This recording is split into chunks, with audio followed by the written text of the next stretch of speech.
जब घड़ी का काटा करता है 4 बजे का इशारा तो खबरों से हाई हो जाता है पारा। क्योंकि 4 बजे हम चक्रव्यूह के साथ आपके सामने पेश होते हैं। नमस्कार, कैपिटल टीवी में आपका स्वागत है और मैं आपके साथ प्रिया बिस्ट। आज चक्रव्यूह में सबसे पहले बात होगी सपा और कांग्रेस की, दूसरी खबर में मायावती के हमले की और तीसरी खबर में बात होगी यूपी भर्ती परीक्षा की और आखिर में बात यूपी पुलिस के तगड़े एक्शन की। तो चलिए शुरू करते हैं।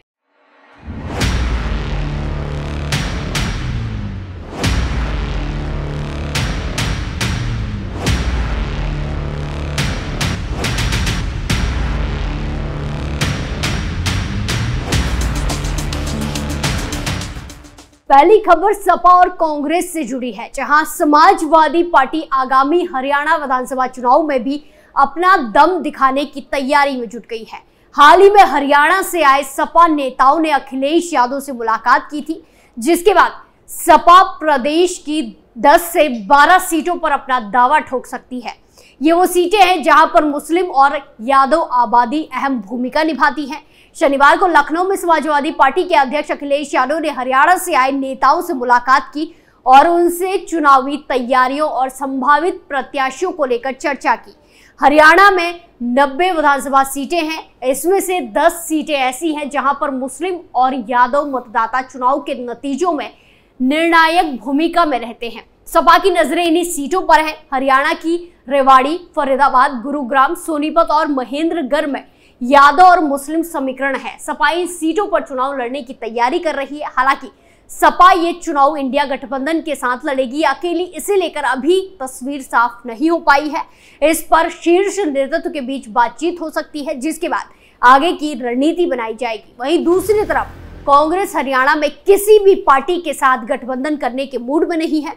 हरियाणा के पूर्व सीएम भूपेंद्र सिंह हुड्डा भी ये कह चुके हैं कि उनकी पार्टी का राष्ट्रीय स्तर पर आम आदमी पार्टी और समाजवादी पार्टी के साथ गठबंधन है, लेकिन प्रदेश स्तर पर ऐसा कुछ नहीं है। वहीं आप पार्टी भी हरियाणा में चुनाव अलग लड़ने की तैयारी में है। समाजवादी पार्टी की कोशिश है कि हरियाणा में कांग्रेस के साथ मिलकर चुनाव लड़ा जाए। सियासी जानकारों के मुताबिक सपा यहां कांग्रेस पर दबाव की रणनीति बना सकती है, क्योंकि यूपी में भी 10 विधानसभा सीटों पर उपचुनाव होने हैं। कांग्रेस ने सपा से कुछ सीटों पर दावा किया है। अगर सपा यूपी में कांग्रेस के साथ सीट शेयर करती है तो इसके बदले हरियाणा की कुछ सीटों पर भी दावा जता सकती है। खबरों में आगे बढ़ते हैं। बसपा सुप्रीमो मायावती ने आरक्षण और जातीय जनगणना को लेकर कांग्रेस पर बड़ा हमला बोला है। मायावती ने राहुल गांधी के बयान पर पलटवार करते हुए कहा कि आप इतने सालों तक सत्ता में रहे, तब आपने जातीय जनगणना क्यों नहीं कराई, जो अब इसकी बात कर रहे हैं। उन्होंने कहा कि बीएसपी इसके लिए हमेशा ही पक्षधर रही है, क्योंकि इसका होना कमजोर वर्ग के हित में बहुत जरूरी है। दरअसल राहुल गांधी ने कल यानी कि शनिवार को प्रयागराज में हुए संविधान सम्मान समारोह में कहा था कि पीएम मोदी को जनता के बात सुनकर जातिगत जनगणना करवानी ही होगी। अगर वो खुद नहीं करेंगे तो अगले प्रधानमंत्री को करते हुए देखेंगे। जातिगत जनगणना कराने के साथ साथ उन्होंने ये भी कहा कि 50% आरक्षण का बैरियर तोड़ेंगे। राहुल गांधी ने कहा कि किसानों, मजदूरों, दलितों और पिछड़ों की बात कोई नहीं करता है, मैं इन सब की बात करता हूँ। राहुल गांधी के इस बयान पर मायावती ने कांग्रेस पार्टी पर निशाना साधा है। मायावती ने कहा कि कांग्रेस पार्टी को बाबा साहेब के अनुयायी कभी माफ नहीं करेंगे, जिसे संविधान के मुख्य निर्माता बाबा साहेब को उनके जीते जी और निधन के बाद भी भारत रत्न की उपाधि से सम्मानित नहीं किया। उनके मूवमेंट को गति देने वाली काशीराम जी के निधन पर कांग्रेस ने एक दिन का राष्ट्रीय शोक भी नहीं घोषित किया। इस दौरान मायावती ने समाजवादी पार्टी पर भी निशाना साधा, उन्हें भी घेरा। उन्होंने कहा कि केंद्र में तो कांग्रेस की सरकार थी, बल्कि राज्य में सपा सरकार ने भी राजकीय शोक घोषित नहीं किया। इनकी ऐसी दोगली सोच, चाल चरित्र से जरूर सजग रहे। बीएसपी चीफ ने कहा कि सपा और कांग्रेस आरक्षण विरोधी हैं, इनसे गठबंधन नहीं हो सकता। इसके साथ ही बसपा चीफ ने बीजेपी पर भी हमला बोला। मायावती ने कहा कि संविधान के तहत SC/ST को मिले आरक्षण में अब वर्गीकरण और क्रीमी लेयर के जरिए से निष्प्रभावी बनाने और खत्म करने की चल रही साजिश के विरोध में कांग्रेस, सपा और बीजेपी आदि का भी चुप्पी साधे रखना, क्या यही इनका दलित प्रेम है? सचेत रहे। सपा और कांग्रेस आदि जैसी इन आरक्षण विरोधी पार्टियों के साथ अब किसी भी चुनाव में इनसे कोई गठबंधन आदि करना क्या SC/ST और OBC वर्गों के हित में उचित होगा?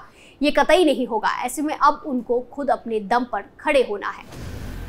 अगली खबर उत्तर प्रदेश के वाराणसी से है, जहां पुलिस भर्ती परीक्षा का पेपर लीक कराने का दावा करने वाले एक जालसाज को यूपी एसटीएफ ने अरेस्ट कर लिया है। इस जालसाज ने इंस्पेक्टर हंसराज के नाम से एक व्हाट्सएप ग्रुप बनाया था और इस ग्रुप में जोड़ने के लिए छात्रों से 1000 रुपए और छात्राओं से 500 रुपए वसूल करता था। आरोपी दावा करता था कि इस ग्रुप पर पुलिस भर्ती परीक्षा के 24 घंटे पहले पेपर उपलब्ध करा दिए जाएंगे। इसी प्रकार आरोपी ने टेलीग्राम ऐप पर भी एक ग्रुप बनाकर लोगों से ठगी करना शुरू कर दिया था। यूपी एसटीएफ के मुताबिक पकड़े गए आरोपी की पहचान खगड़िया बिहार के रहने वाले हंस रंजन कुमार के रूप में हुई है। आरोपी वाराणसी कैंट में रहकर इस तरह की जालसाजी को अंजाम दे रहा था। एसटीएफ के अधिकारियों के मुताबिक पुलिस भर्ती परीक्षा सुचिता पूर्वक संपन्न करने के लिए पुलिस छात्रों को जागरूक कर रही है। इसी क्रम में एसटीएफ को सूचना मिली कि इंस्पेक्टर हंसराज नाम से कोई व्हाट्सएप ग्रुप है जिसमें परीक्षा के पेपर लीक होने का दावा किया जा रहा है। इस सूचना पर एसटीएफ ने जाल बिछाया और व्हाट्सएप नंबर का लोकेशन ट्रेस करते हुए आरोपी को अरेस्ट कर लिया। पुलिस की पूछताछ में आरोपी ने बताया कि अब तक उसने ग्रुप में 35,000 लोगों को जोड़ लिया है। उसने बताया कि अब तक उसने विभिन्न परीक्षाओं के लिए 80 से अधिक व्हाट्सएप और टेलीग्राम ग्रुप बनाकर हजारों लोगों से ठगी की है। इसके लिए आरोपी पहले से ही पता करता था कि कौन कौन सी परीक्षा होनी है और इसका सेंटर कहां पड़ता है। इसका विवरण तैयार कर आरोपी प्रतियोगी छात्रों के बीच सर्कुलेट करता था और फिर परीक्षा का प्रश्न पत्र लीक करने का दावा करते हुए छात्रों से 1000 और छात्राओं से 500 रुपए वसूल करता था। आरोपी दावा करता था कि उसके ग्रुप या चैनल से जुड़े लोगों को परीक्षा के 24 घंटे पहले प्रश्न पत्र मिल जाएगा। वहीं परीक्षा के बाद आरोपी उस ग्रुप या चैनल को डिलीट कर देता था। आरोपी ने पुलिस की पूछताछ में बताया है कि पुलिस भर्ती परीक्षा में ही उसने अब तक 20 लाख रुपए से अधिक की उगाही कर ली है। आखिरी खबर पुलिस एनकाउंटर की है, जहां उत्तर प्रदेश के बाराबंकी में मानवता को शर्मसार करने वाली खबर सामने आई है। यहाँ एक युवक ने खंडर हो चुके जीआरपी के आवास में सो रही एक मासूम बच्ची के साथ गलत काम किया। वही मामले का खुलासा होने के बाद पुलिस ने आरोपी को दबोच लिया है, लेकिन जब पुलिस आरोपी को लेकर क्राइम सीन पर पहुंची तो आरोपी ने फायरिंग कर दी। क्योंकि पहले ही पुलिस अलर्ट थी, इसीलिए पुलिस ने भी जवाबी फायरिंग करते हुए आरोपी को मौके से दबोच लिया। जानकारी के मुताबिक बाराबंकी रेलवे स्टेशन के पास खंडर हो चुके जीआरपी के पुराने आवास में एक महिला अपनी 7 साल की मंदबुद्धि बेटी के साथ रहती थी। 2 दिन पहले ये बच्ची यहाँ अकेले सो रही थी, जबकि उसकी माँ किसी काम से बाहर गई थी। जब वापस लौटी तो बेटी को खून से लथपथ देखा। पूरे कमरे में खून फैला हुआ था। आनन फानन में उसने अपनी बेटी को अस्पताल पहुंचाया और पुलिस को सूचना दी। मासूम बच्ची की हालत थोड़ी ठीक हुई तो उसकी माँ और पुलिस ने पूरी घटना को जानने की कोशिश की। इस पूछताछ में बच्ची ने पूरी कहानी पुलिस को बता दी। इसके बाद पुलिस ने आरोपी को गिरफ्तार कर लिया। आरोपी की पहचान विजय के रूप में हुई है। वो रेलवे स्टेशन पर खान पान के सामान बेचकर रोजी रोटी कमाता है। पुलिस के मुताबिक लॉकअप में आरोपी से पूछताछ हुई तो उसने बताया कि वारदात के वक्त वो खंडर के पास से गुजर रहा था और बच्ची को अकेले देखकर उसने हैवानियत की। वही जब वारदात के दौरान बच्ची बुरी तरह से जख्मी हो गई तो वो उसे उसी हालात में छोड़कर वहां से फरार हो गया। आरोपी ने पुलिस की पूछताछ में बताया कि वारदात के दौरान पहने हुए कपड़े उसने घटनास्थल के पास ही छिपा दिए थे। इसके बाद पुलिस आरोपी को लेकर घटनास्थल पर पहुंची, जहां आरोपी ने कपड़ों में छिपाई गई अपनी पिस्टल से पुलिस पर फायरिंग कर दी। इसके बाद पुलिस ने भी जवाबी फायरिंग करते हुए आरोपी को दबोच लिया। इस एनकाउंटर के दौरान आरोपी के पैर में गोली लगी है। उसे पुलिस की निगरानी में अस्पताल में भर्ती कराया गया है।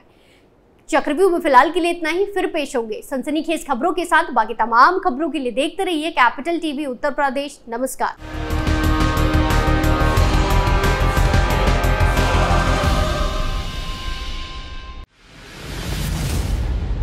मैं राजनीति करता नहीं, पर राजनीति को बहुत गहरे तक समझता हूं। मैं लोगों के बीच रहता हूं, लोगों के मन को अच्छे से जानता हूं।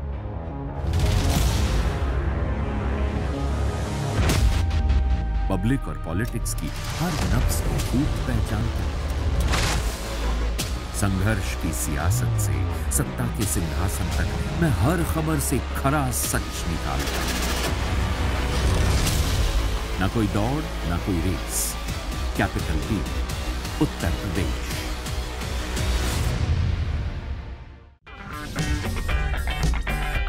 अगर आपको हमारा वीडियो पसंद आया हो तो इसे लाइक करें, हमारे चैनल को सब्सक्राइब करें और हाँ, बेल आइकन दबाना ना भूलें। ताकि आप तक हमारे वीडियो की नोटिफिकेशन पहुंचती रहे। आप अपना सुझाव हमें कमेंट बॉक्स में दे सकते हैं। हमारे साथ जुड़ने के लिए शुक्रिया।